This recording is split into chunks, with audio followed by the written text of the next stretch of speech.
I need your help, please subscribe my channel. It started like any other weekend get-together. A mix of laughter, background music, and polite chatter blending under warm dim lights. Friends, co-workers, and a few strangers filled the room. Glasses clinking, voices weaving through the soft hum of a dinner party hosted by one of my wife's colleagues.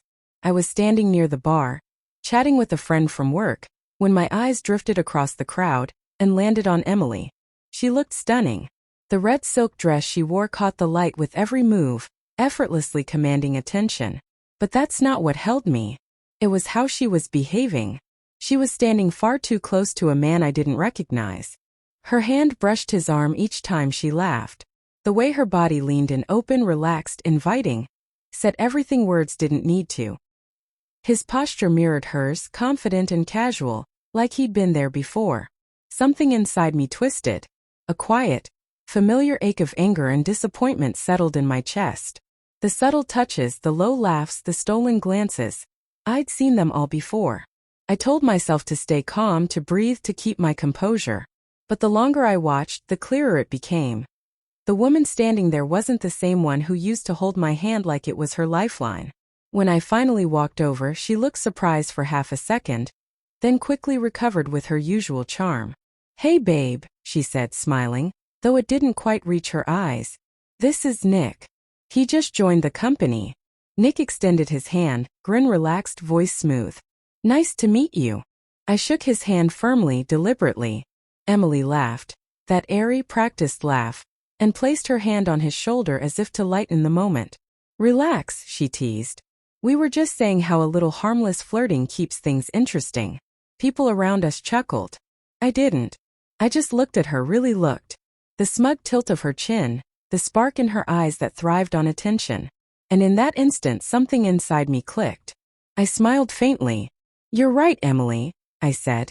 "Being single will probably be fun too." The laughter died immediately. Her smile faltered. Color drained from her face. "Wait, what do you mean by single?" she asked, voice trembling just a little. I didn't answer. I didn't have to.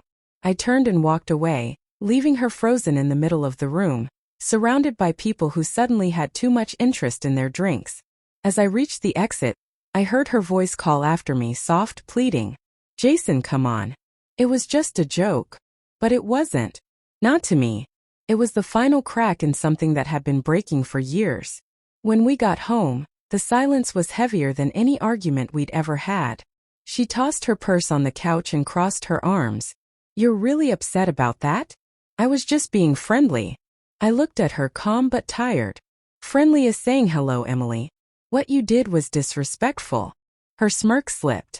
"Oh, come on. You're overreacting." I let out a quiet laugh. "No. I'm finally reacting. There's a difference." I walked into the bedroom and pulled out a suitcase. Her expression changed instantly, panic replacing her confidence. "You can't be serious. You're leaving over a harmless joke." I zipped the bag shut and met her eyes. "You said flirting was harmless fun. Then I guess being single will be harmless too." Her voice broke. Tears welled up. "Jason, please don't do this." But I was already gone in every way that mattered. For years I'd overlooked late-night texts, vague girls' nights, and her constant need for attention from other men. Every time she brushed it off with the same line. "It's nothing serious. Don't be jealous."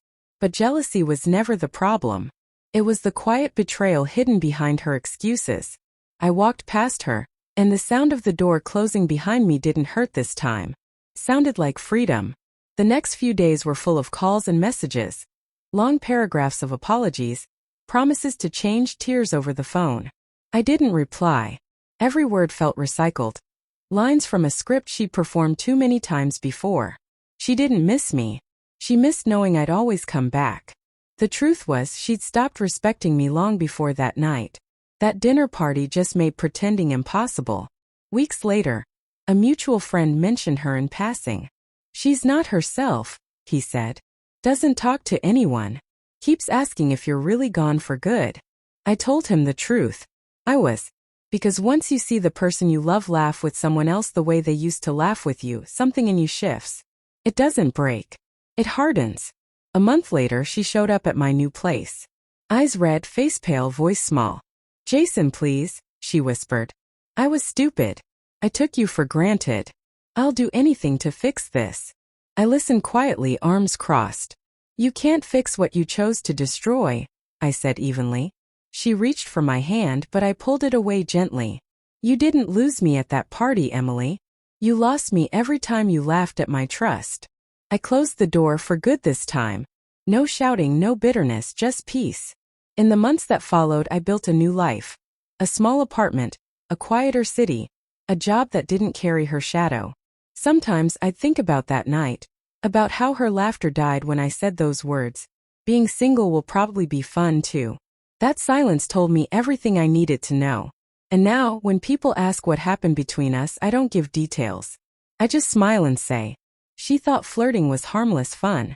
I thought self-respect was too. And choosing it was the best decision I ever made.